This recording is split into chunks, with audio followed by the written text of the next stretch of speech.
Welcome to your podcast, Beyond Capable. Welcome back to another episode Beyond Capable. This is your host, Eric Trinidad. Please don't forget to like and subscribe to our channels on YouTube, Spotify, and Instagram, or any platform in your preference. Today, I have my friend today, Benny, also known as Benjamin Hamby. He's a doctorate in philosophy and also is the creator of the podcast, Professor Uber's Sandcastle. The reason why I brought you here today is that I was listening to your podcast and you had a series about what is your why. And before we go into that, tell me how you got to be a philosopher in these nowadays. Well, Eric, thank you so much for having me on your show. It's awesome to be your friend, and it's awesome to see you start this podcast and to be so committed to it. I appreciate it. It's an inspiration for me as a podcast creator too. Yeah. And really for anyone today. I think there's something like 3 or 4 million podcast shows out there. And so we're not alone. No, we're not. But it's cool to be doing it with you today. No, I appreciate it, man. I love your podcast. I'll put it in the mornings and before I do anything with my coffee. It's kind of like my coffee session. People don't know Benny's podcast is a 2-minute clips every day. But that's why I say in the mornings. However, let's go into that. How you got there, how it's, who you became this philosopher that you are today. Cool. Well, I have a PhD in philosophy, like you said. I got that degree because I wanted to teach at the university level. And I knew it was like a credentialing thing. Like I wasn't really going to get to have a career teaching in academics without a PhD. It's a research degree, which means you have to do a major work of research in addition to all sorts of qualifying work, which usually is coursework plus some kind of qualifying test. And then defend the research to a committee whose job it is to tell you why you haven't done enough. How much do you suck on whatever? I mean, that's definitely how it used to be more. Mm-hmm. It certainly wasn't my experience. I got my degree in Canada, but the idea is critical evaluation. The committee is supposed to, they're really, if they've done their job, supposed to have given you the critiques before the defense. So there's no surprises at the defense. Okay. And there really weren't at mine. But I got the degree because I wanted to teach. I wanted to have a job in, career in academia, which meant I wanted to teach, but also research. Although it wasn't really under any misapprehensions or delusions that I was going to get a job where I was going to be able to teach and also research. Those are the most coveted jobs. They're the hardest to get. Nowadays, you have to just kind of be a rock star to get them. So I didn't think that I was actually going to get that kind of job, but I hoped maybe I'd be able to pay the bills. But you worked for the Navy, didn't you? Before I got my PhD, some of my first teaching experiences was as a master's student and then as a recent master's graduate. When I first got my graduate degree and my master's degree from San Francisco State University, there was this amazing opportunity to teach philosophy on Navy ships. Wow. And they only required a master's degree because the Navy had been contracting with Central Texas College, a community college in Texas. Oh, okay. And the minimum requirement to be able to teach was a master's degree. So I was able to teach with just a master's degree. So you traveled with them on the ship, didn't you? Yeah, the first ship I met was the Nimitz. I met that ship in Hong Kong Harbor. Wow. Yeah. It was really just a very quick thing. I got the call maybe 5 or 6 days before I met the ship from the recruiter. Said, can you come down to San Diego and do this training? Do you want to do this? Yes. Can you leave tomorrow? Yeah. Okay. And it was like a 3-day training. Wow. And then they flew me out to Hong Kong Harbor. Wow. Within like 4 days. I was there on the 5th day or something like that. Wow. And on the ship. And I was with, because the Navy has this program, the program for afloat college education, where sailors and Marines can take college level courses while they're underway, while they're at sea. and then they can come home and those credits transfer. Okay. So this is this wonderful Yeah. program for the service members. And there was an English professor, a math professor, a speech professor, history, On the ship? me Wow. teaching religious studies. That's pretty badass. I mean, and it was just so cool. And then those were my roommates. Wow. I joined the wrong branch. No, I'm kidding. I didn't.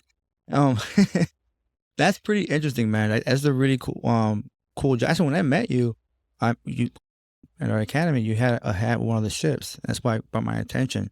And then I've got a lot of pride for our armed services. Thank you. For the Navy in particular. Yep. No offense. No, it's okay. No, it's taken. It's funny because it's like sports teams, rivalries. Yeah. But, you know, we're all on the same team. Yeah, obviously, there's that hackneyed phrase that's so true. Yeah. And the thing is that my experience with you, you know, our small talks, you know, here and there, it's so in depth. And one reason why I want to bring you to the podcast. And that topic about what is your why, you know, so what inspired you to explore what is your why and human assistance? I mean, I think I was born. That's what inspired me. I was born a human being. Yeah. I was born a human being 46 years ago today. Oh, happy birthday, man. Thank you. But that's it, is I was born and I managed to survive long enough for my parents to teach me some language. And then I started wondering. From the earliest age, I started wondering. And that's all any of us ever do from the earliest age is wonder. It's this common human experience that we have, this sense of wonder. This sense of wonder inspires all religious thinking, all philosophical thinking. It's the thing that drives us. It's this thing that's a part of us, this sense of wonder. When we look up at the stars and we can't understand it, when we comprehend what we think is God speaking to us in some transcendental way that is incomprehensible, but yet we know so deeply. And I mean, that's not even an experience that I've had, but I believe it when I hear people talk of it. Okay. Wow. So that sense of wonder, it's that sense of wonder that Kant, a famous philosopher of the modern era, said that there are two things that filled him with wonder: the starry heavens above him and the moral law within him. So it's that sense of wonder that inspired me to philosophy. Before I knew that word, before I knew what philosophy was, that philosophy was somehow inside of me. When I went to college as an undergraduate and I first took my first philosophy class, and I learned that, oh, this subject that is a college subject, that it has experts in it, like a field of study, is just all based on this sense of wonder. This basic thing that's part of every person and that somehow forms the backbone of every field of study and inquiry that we have. Because that basic inquiry, that basic sense of why. Now, I mean, that's just sort of this idea of what explains it all, that why. So, Benny, would you consider yourself a student of life? You said a student of life. Yeah. You say you started when you were born. It's the whole process of your life until becoming a philosopher. It's like a whole teachable moment there. I was just thinking about it because you said when you said I was born, that's why I started wandering. So you start learning about anything that is exposed to you. There's something about this question of what makes us different than everything else, than all the animals. We somehow think we're special. Humans. Okay, people call it a soul. People have a religious understanding of it. I'm not sure what the truth is or not, but when we look at animals, we feel like we're somehow different than them. It's more than just a thumb. It's more than just our brains. Somehow it is our brain. It's our physiology makes us different, although so similar. It's maybe not very different at all. But then what is it? There's something about our self-identification, the concepts that we have, these ideas that we have about who we are and our place. That's really what makes us different. Aristotle said we're the rational animal. What he really meant is we're the animal that is able to rationalize and speak, to order the world according to concepts, that's not something that animals No. really do, we don't think. Right. Yeah. So, or at least not anything like the way we do it with the symbols of especially written language, the way we have it. So this is something very special, these concepts that humans have. And so when I was a young person, I think I have always struggled with understanding and wanted to understand. So I'm both curious and confounded. Like, Interesting. I don't know and I want to know. And then somehow I learn and it's just so intriguing and you want to know more. But then there's this irony of you learning and learning and learning, and you learn how little you really know because there's this, you're dwarfed by the amount of stuff that's out there to know. You can't possibly know it. It's a futile task to know it. You'll never know it. You'll die not knowing it. Wow. So you keep on learning, but you never get to that a finish line. There's no finish line. Yeah. There's Wow. no finish line. And I do episodes on that idea of no finish line. Wow. So in that context, how would you define, the why and human, purpose and meaning? How would you define your why or our why when it comes to between the purpose and the meaning of humans? I mean, look, Viktor Frankl, the author of Man's Search for Meaning, this Holocaust survivor who was a psychoanalyst and a theorist and knowledgeable about human motivation and behavior, and who was inspired by Nietzsche's maxim, Nietzsche was the one who said, if a person has a why, then they can bear anyhow. That's amazing. And so the Holocaust survivor took that to heart. And when he was in the camp, he had his manuscript that he had saved with him through the persecution that he experienced in the ghettos, being rounded up and eventually taken to the concentration camp. And that manuscript he had tried to save. It was his life's work. It was the thing that gave him purpose and meaning. They took it from him, but it's not like the written thing was the thing that they could take, that they could really take from him. That was the only thing they could take from him, but it was inside of him. Yeah, still him. And he was able to write a book when he survived that experience. And he wrote the manuscript in only 9 days, and it's become this very important work. Wow. What he says, Viktor Frankl, that the purpose, what explains human behavior and what humans strive for is purpose. How is the purpose manifested? What is the purpose look like? He says it can come from creative works or relationships with other people, or from the resilience and growth after trauma. Oh. So the meaning in life for Viktor Frankl is like this. So in that same note, let me ask you this. Seeing the philosopher before you, and all the people that you have studied, so what's Benny's definition of why? I mean, for me, lately, it's just today. In the moment? It's just to try not to be so preoccupied with tomorrow or so upset about yesterday. And that's it. I get that. Yeah, both things is like a way, it's out of our control, so out of our control that it's like time traveling. It's that impossibly out of our control. I go put that time traveling. We can't do that. Go fix whatever happens. So either you move forward or dwell with it. You're just doing it in your head. Wow. And it's funny that when you say it, you really like think about it. It's as simple as that. But people put all these extra stuff in between it that think that it can't be done, and so I can't do that. I can't let that go. And so I think that I'm not a philosopher, but that can affect your why. Don't you agree? When you doubt yourself? Well, I think if you make that your why, then you're in trouble. Yeah. I mean, it sounds like that was what you're saying. Yeah. Like, actually, that's a good way to put it. So your why is not it's constantly changing, you think, depending how your thought process is? It might be, but my point was just that if you make the why something that's next. Or if you make the why something that's past, then you're in trouble. Because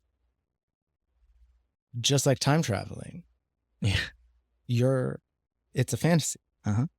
The past. It's a fantasy. The future. It's not to say you don't want to be prudent. It's not to say you don't want to have perspective. Prudent about what you do, what's next. Yeah. Perspective about what you've done. But what is your why? I mean, Nietzsche was a tortured person, and he was tortured in his own, mostly in his own mind, but he eventually became very sick because he was ill, and he was of ill health. He was in pain. He was in mental and physical pain. Wow. And he actually didn't have the close camaraderie of people. He had some women that he was very close with, but not romantically close with. But anyway, he didn't really have a close. He was a very solitary person. Oh, wow. So this is what was he talking about? Somehow, I'm not sure what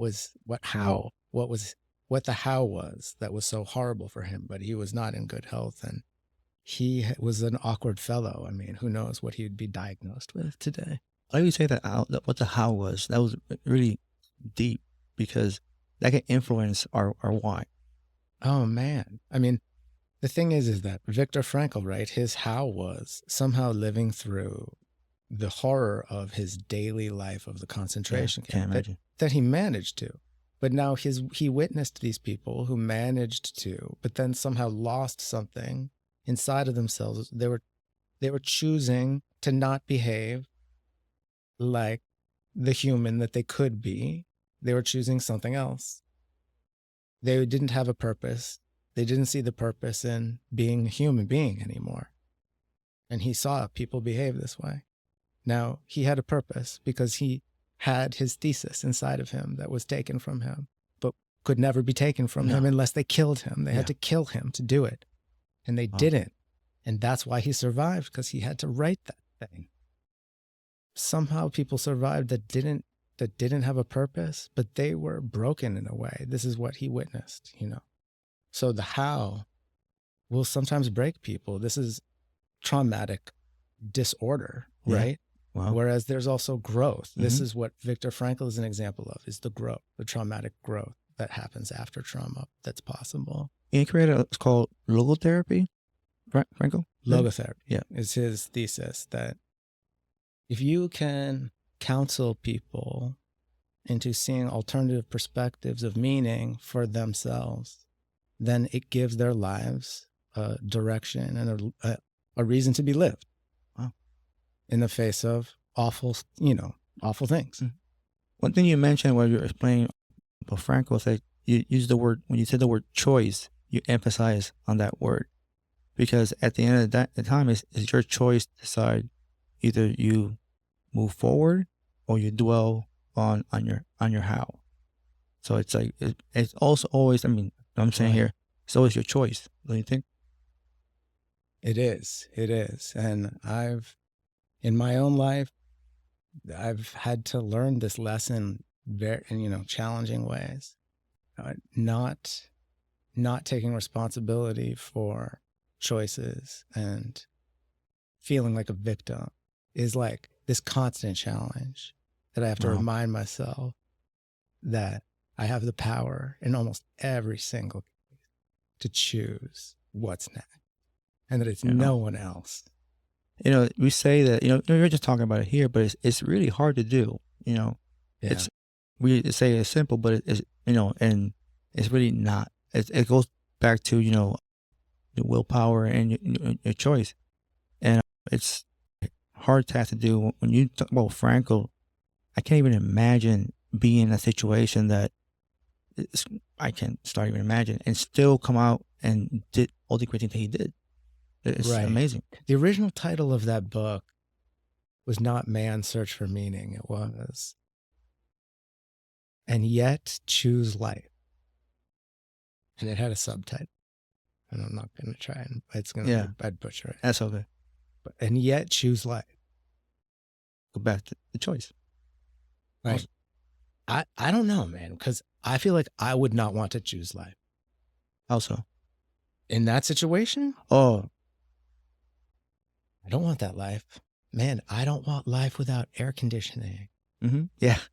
Imagine being in a camp. I don't want life without a freezer full of ice cream. If I don't have Ben and Jerry's, it's like the evening's not right. What the hell? Wow, it's interesting. So do you think that sometimes we take things for granted?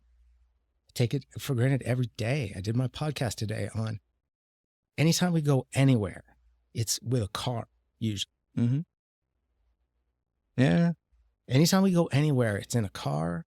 And so when we arrive, are we getting on our knees and kissing the ground? No.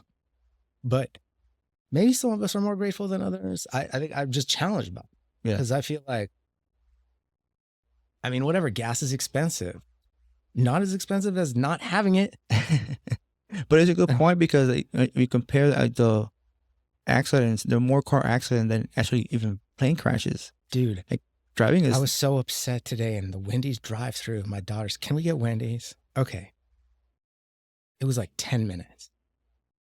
Wait, because the fries were not done. So we're waiting for fresh fries. So I'm like upset. Over fresh fries. And people are dying on the road. And I'm about to get back on it, distracted by eating this garbage. And I'm upset. And I'm also have enough self-awareness to be like, don't be too upset. Got it. You're crazy. Look at you for being so upset.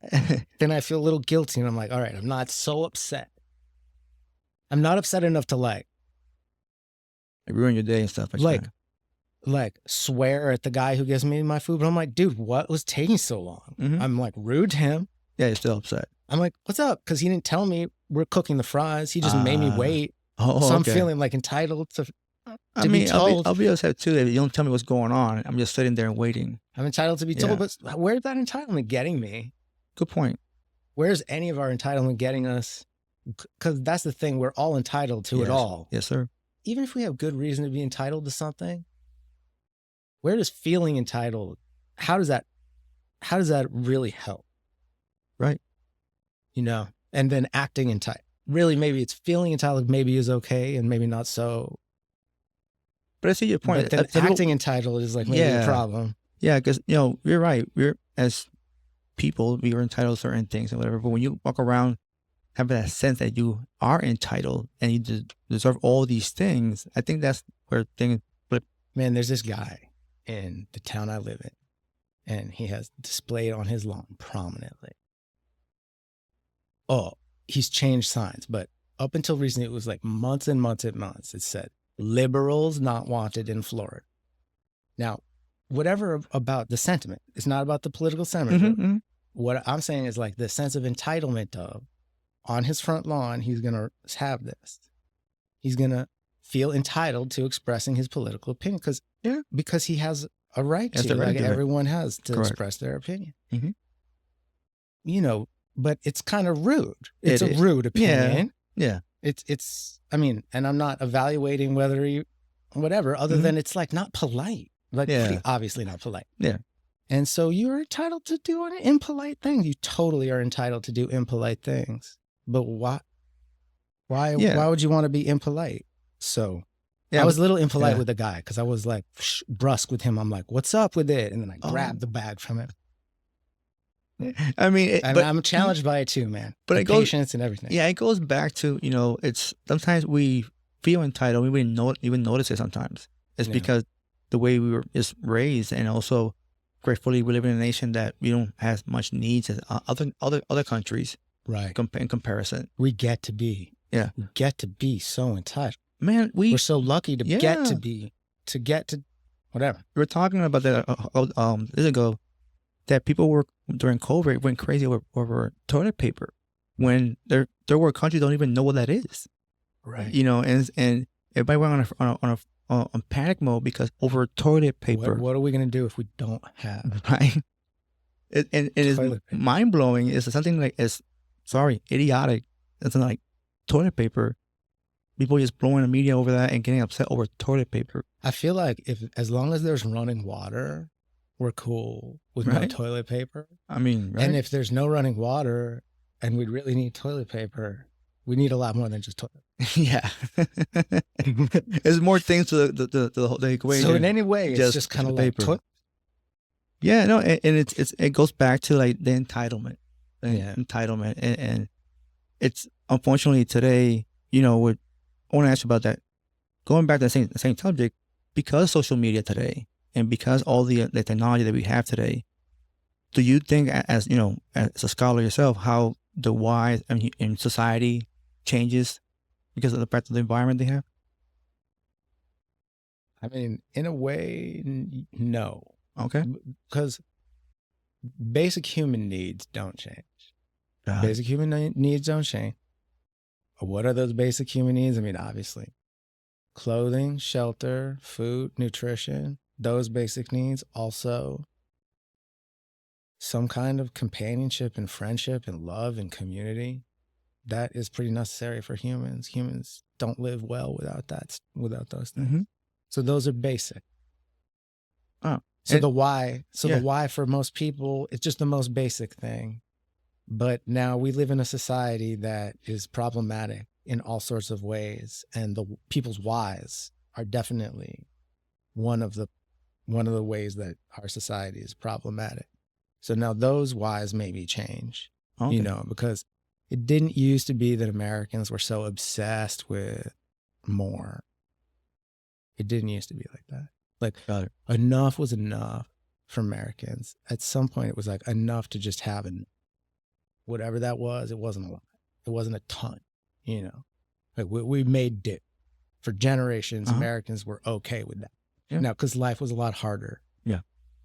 And then, nowadays, I think people want a lot. People want a lot, but also people are getting squeezed. So our hard work as normal working people isn't worth as much as it used to be. Correct. So there's a problem. And some people get a lot, and it's a disproportionate amount of people who end up getting an incomprehensible amount of wealth. It's very, very small amount of people who have this incomprehensible amount of wealth. Now that is what is motivating people.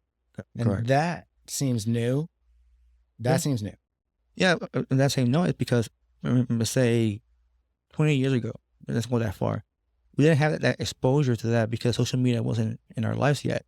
So I wouldn't know this guy in South Dakota who had a big ass farm, multimillionaire, because everything was limited. That's true. But also, when people had jobs, when people had a career and they had maybe a job or two jobs at a different company for their whole career, when people were able to just work, there weren't actually many generations of that in America. No, you're right. In modern times, where people could just work and have enough to survive, and then also have enough when they got old.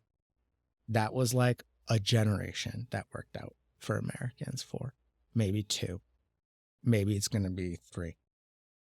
So what do you think changed then? What do you think it made that happen from going from that point to this point? I mean, your perspective. Well, what changed?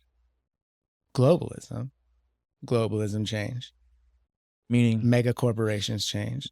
Huge conglomerates changed. After World War II, everything changed. The nuclear bomb changed everything. The fact that we were in a Cold War with Russia for so long. Yeah. And we still don't understand the lies that our government had told us then and is continuing to tell us now about that time. It was just yesterday, basically. It was just, our parents' generation and our grandparents' generation. Correct. So they're not telling us that we have a government that is shady because it's a government that's gone to war on an industrial scale. And it's been going to war on an industrial scale for generations now. Yeah, I'm part of that. Right. Firsthand experience about it. Correct. And I agree with you. So do you think on that same note that people have a misconception when it's searching the meaning of why because of the fact everything's going on? Say again? So you think that somebody will have a misconception of what's the true meaning of searching your why because of the fact that how things have been changing? I think it's easier than ever to be motivated by greed. I think it's easier than ever to be motivated by tomorrow. Mm-hmm. I think it's easier than ever to be motivated by a Big Mac and ice cream or Ben French and fries. Jerry's, you know, and it's not about those brands. I mean, I don't care about those brands. Yeah. I mean, whatever to any brand, whatever. It's ice cream. Yeah. Get it. To ice cream and hamburgers and tacos and pizza and whatever it is. It's the next, it's what am I going to eat next? Yeah. That's what we're worried about still. We have such an abundant society. We shouldn't be worried about food, but we are obsessed with food. Yeah. We are crazy about food. I mean, I'm crazy about food. I'm crazy about food. The reason why I'm so shredded is that I'm crazy about food. It's only because I'm crazy about food that I'm able to be so, It's only because I'm crazy about food that I'm able to be so disciplined with food. I mean, you have to if you want to enjoy it. I don't know how much I enjoy it, man. Okay. I don't know how much I enjoy food anymore because it's like really, it's a problematic. It's just always been a problematic thing in my life. Yeah, it comes for a price. Even though like you like food too much, it's always a price to pay if you like it too much. Right. I think that's what anything in life. Right. There has to be a balance in something. And so that's actually maybe not even it's like a compulsivity. Is that really? Am I talking about preference there when I'm talking about the thing that I do compulsively? Is it what I prefer? And that's the thing when I'm like learning about with food, at least, like, man, I always have ice cream, right? I have a little bit of ice. I managed to have not even a portion of ice cream, but I do it every day. I have a little bit of ice cream every day.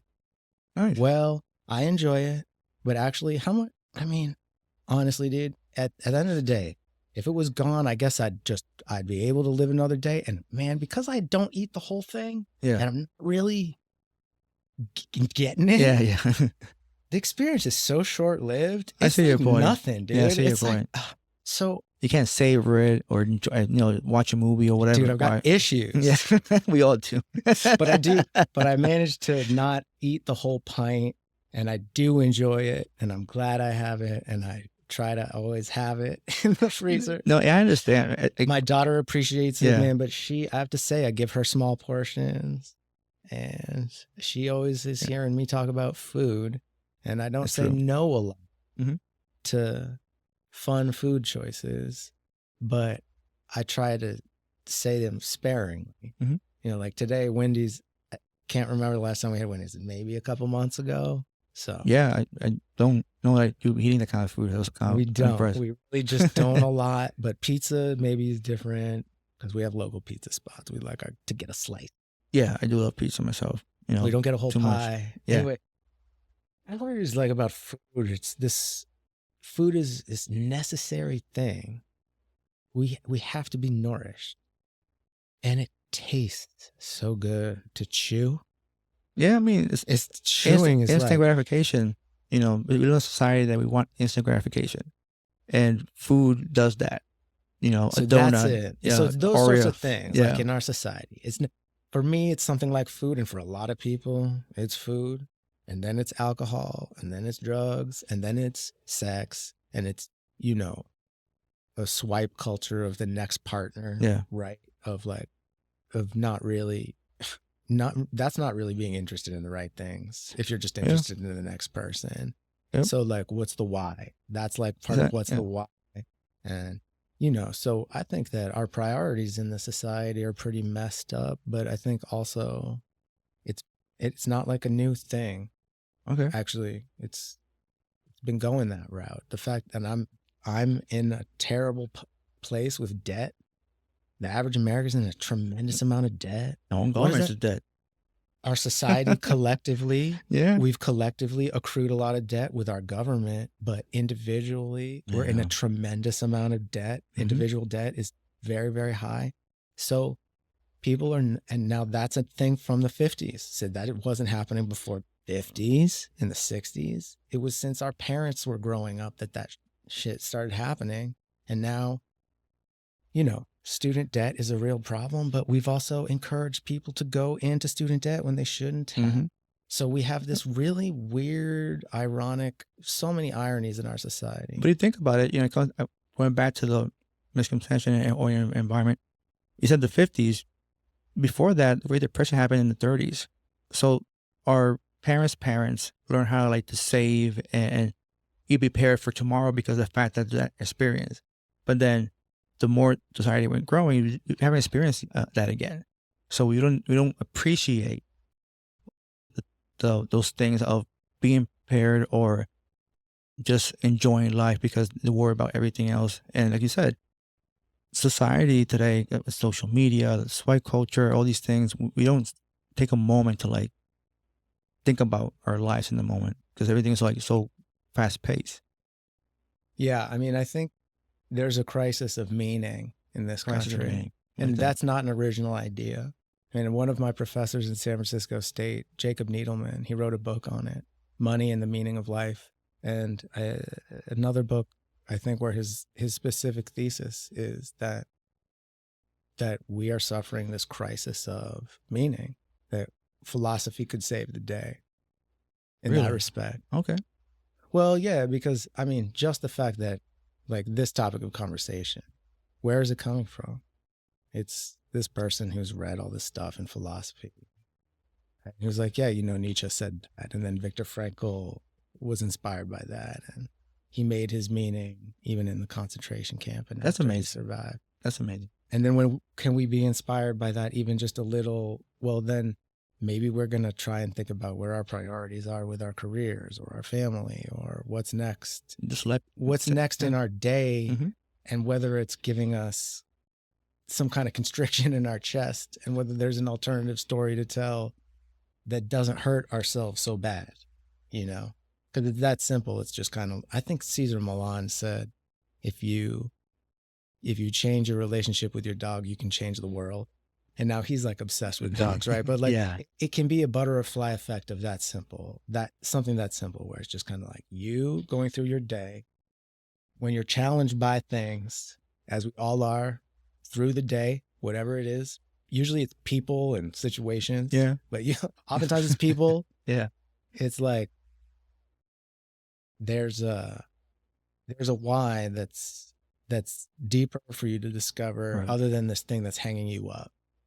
And I like the way you said, so looking through my notes, is that we have a crisis of or meaning or why or identity, to say the least. That's a big thing today. People don't know, have a struggle to identify themselves, who they are. They ask you, but who are you? And they have just probably say their titles, their jobs, but they don't really simplify who they actually are. So if you, I know it's a hard question, but if you give somebody advice, somebody who's struggling with like they're finding their why, what would you say?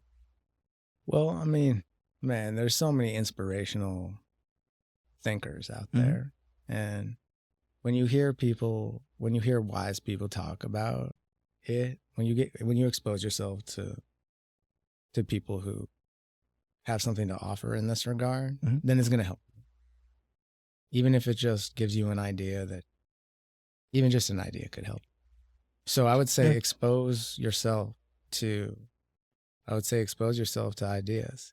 I mean, for me, the why is like really just this daily thing of not being too preoccupied with what's next, and not being too preoccupied with what's come before, to really try and be as content as I can be in moments, especially with my daughter, especially in the routine that I have with jiu-jitsu, to really accept moments as being enough, that there's nothing missing. Because ultimately, like, I don't feel that way. See, that's the whole thing, that it's challenging for me, that just the moment, the how of every day is kind of like, man, this day is really the day that matters. So it's this morning, it's now, it's this podcast, there's no other podcast but this podcast. Correct. I see what you're saying. That's the way to do this. That's the how, to understand that the why is this moment. I think so. You can say once you are able to comprehend or accept or be comfortable with the how, your why becomes more clear. I mean, I'm not sure if that's true for everyone. I feel like I'm so lucky. I've been through challenging times, right? But I've been so lucky. I've not been through the most challenging times. And so I've never had to bear a how like Victor Frank. No. I've never been in combat, dude. I've never been wounded in combat. I've never had to bear that how. I'm fully able-bodied. I don't have a how that where I'm like injured and can't do jujitsu. Yeah. I mean, just like whatever, touch wood, if you believe in that kind of thing. And I am in my head, just whatever. It's not real wood, yeah. Yeah, it's not real.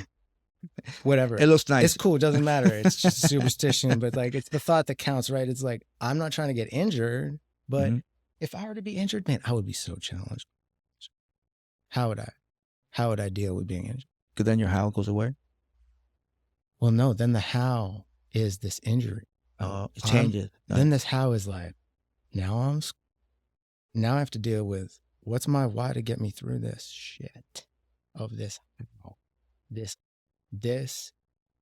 undesirable, suboptimal. I already used the S word, whatever. It's already this thing that I did not plan it this way. I did not want it to happen like this. Correct. I had other plans in mind, and the world said no. And God said whatever, whatever it is, said otherwise. And now why? What is the why that's going to get me to deal with this? Because, and that's what Nietzsche said, like if you really have the purpose, then all of the trials that you're going to go through, it's okay. Like those are secondary. That's just like a symptom of the thing that you are doing, that you have to do. I'm not sure if I really understand it all. But I think it goes down to heart and resiliency. You said that's not the same for everybody. And I tend to hear sometimes, why me? But why it happens to me? Why? Victim's mentality, man. We play that story in our head. I play that story. And we dwell on the this why. This sucks. Yeah, and we dwell on the why me so much that we did just all we focus on. And I was the only one in that line at Wendy's. I was like, because there wasn't 4 people behind that were waiting. Because the guy who's making minimum wage, he's just got to cook the fries. It's not like he's not doing something special that he could be. The fries aren't ready. He's waiting for them to be done now. Yeah, he can't make them go faster. Me. Yeah. It's not like him. Yeah. It just is the world. Can you accept the world for what it is on some level? You might not be happy with it. Are you dwelling on that unhappiness? Are you fighting reality? Because that's hard to do. As a victim, we kind of fight reality. We're like, this isn't the way I wanted it. The reality isn't right. Man. How do you say that? This reality is the whole meaning of reality is something real in front of you. You can't change that. Yeah. You can wish it were some other way. Yeah. You aren't God. So you can't just dictate the way things are. Correct. So then when they are a way that you didn't expect, on some level, there has to be acceptance. Otherwise, you're going to torture yourself by fighting the reality. So you think that, I don't want to say the issue, but not having a why is kind of a global issue, like a more of a humanity thing? Because animals don't have to go through those things. They just get up, survive, and go to bed, and do it over again the next day. It has the potential to become even more of a problem because with industrialism, with automation, now with even just large language model, artificial intelligence, which is the tip of the iceberg. Yeah. Which is just the tip of the iceberg. We don't have a reason. We don't have a reason to wake up and live our life every day. If we don't have meaningful work, this is a problem. If we're not encouraged to be creative and produce things, this is a problem. If it isn't about relationships and communities, this is a problem. If it isn't about growth from trauma and seeing all the shit that happens to you as an opportunity for you, an opportunity, unlooked for opportunity, because you don't draw up that trauma that way. You you don't seek it out that way. Yeah, Although nobody some does. people kind of do, like some crazy people really do, like David Goggins seems to. He's going to run himself into the most traumatic injuries in his leg. He's going to do the craziest things. Well, that's his why. Man, that's his It's why. Why. It's crazy why. But I get what you're saying. But it goes back to what you were saying at the beginning, is that, what drives you? What's his purpose to accomplish his why? Man, I wish there were more people like David Goggins who could, because like really if you encapsulate the thing about him, whether you're like a fan of his or not, he is uncompromising about thinking that he's capable of more than that initial voice tells him of. Yeah. And that's a human thing too. That voice of you can't, that voice of quit, that voice of, I can't do this. It hurts. It's too much. I'm not capable. But actually, like, you are more capable. You have this capability beyond that you're aware of. Yeah. And so that's a hard lesson to learn, because does it have to come with that trial? Like, maybe it does. That's the one thing that I had to like learn once I lost my vision, is to accept the fact that this is who I am now. That this is how I got to deal with, and how I morph my life, not change my life, it's morph my life to accommodate that. And, we're friends, so, we talk a lot about it, and I'm happy with where my why is today. My why 2 years ago was horrible, because I was so distracted with everything else, all the hows that was happening so quickly, Right. that I just focused on the hows and not the whys. And now that, like you said, sometimes I'm not comparing myself with Franco, but something traumatic had to happen to me, like, oh shit, hold on. Let me just stop for a second and appreciate the fact that it could have been worse. That kind of gratitude of seeing that you're blessed. Yeah. That your life, that the breath that you take now and what you can see now. It's amazing. That it beats the alternative, not having that breath, not having that fucked up sight. Yeah. And that's that's not a lesson I want. No, I wish that anybody. And so before we wrap things up, this is something that we could be here for hours talking about. And so if you had the chance to tell somebody in our audience who's struggling or doesn't understand how to get to their whys, what would be your advice? Brush your teeth. Open your eyes. I mean, brushing your teeth, man, because if you get cavities and you let that shit go and you just like have a rotten mouth and that can like get into your blood and that can kill you.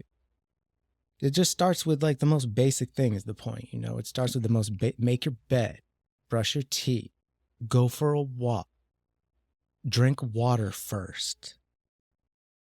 Simple things. Don't look at your phone first or last. Yeah. Or too much. Actually put the phone down, or use the phone more conscientiously. The phone's not evil. It's not something you throw off the edge of the planet. Yeah. It's a tool you can use. Like ice cream is a great treat. Mm-hmm. Of course, we're like very attached to our phones, but look up Sadhguru, because he will talk to you about acceptance. Look up Byron Katie, because she will talk to you about fighting reality. Look up Professor Uber Sandcastle, because every single day I'm talking about something relatable about, hey, like, and then it relates to these thinkers who it's all come before us, man. Look at a book, pick up a book. Yeah. Read a book.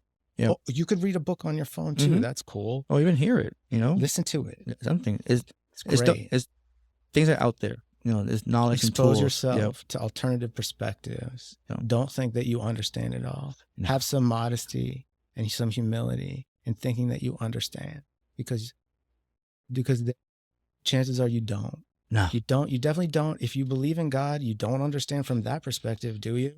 Mhm. You can't if you believe in God. By definition, you don't have that perspective. Yeah. So you do not understand. No. You must admit that. That should be the first thing that you say. And then that should actually impact your action. You should live up to that.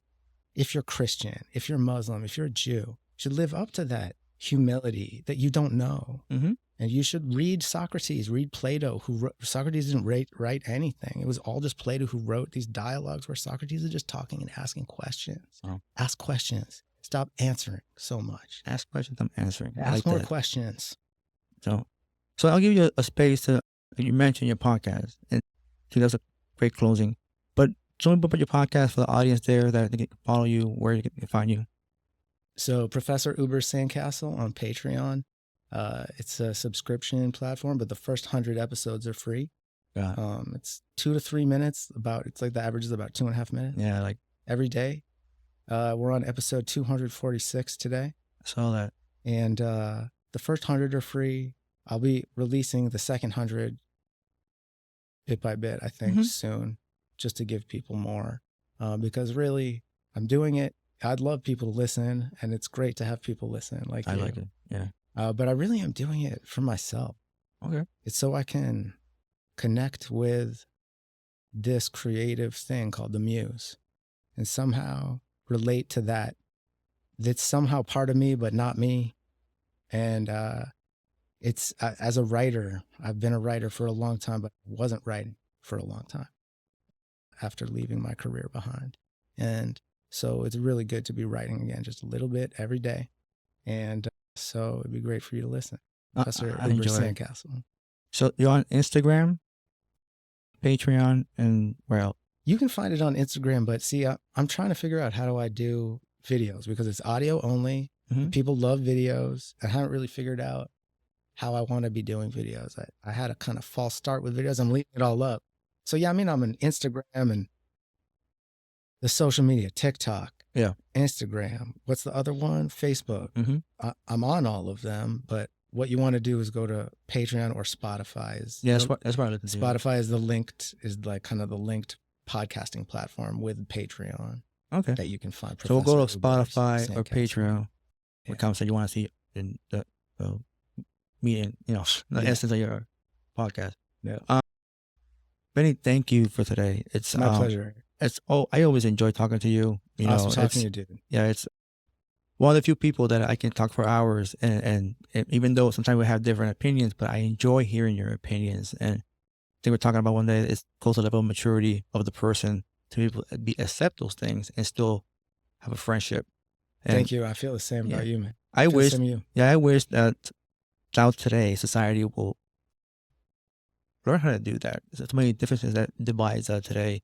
Even today, when the so many things dividing us over ideals, Right. and people forget to know the person, and not be so judgmental just because of the fact that I believe in certain things or I vote for some Right. candidate, which is sad. But We can relate on other levels. And I Yeah. appreciate that. And I appreciate your podcast. And I Thank you. appreciate you having me on. Thank you. And for our watchers out there, thank you for watching. Follow Benny on his platform, Patreon and Spotify. Don't forget to like and subscribe to our channel. And thank you. See you next time.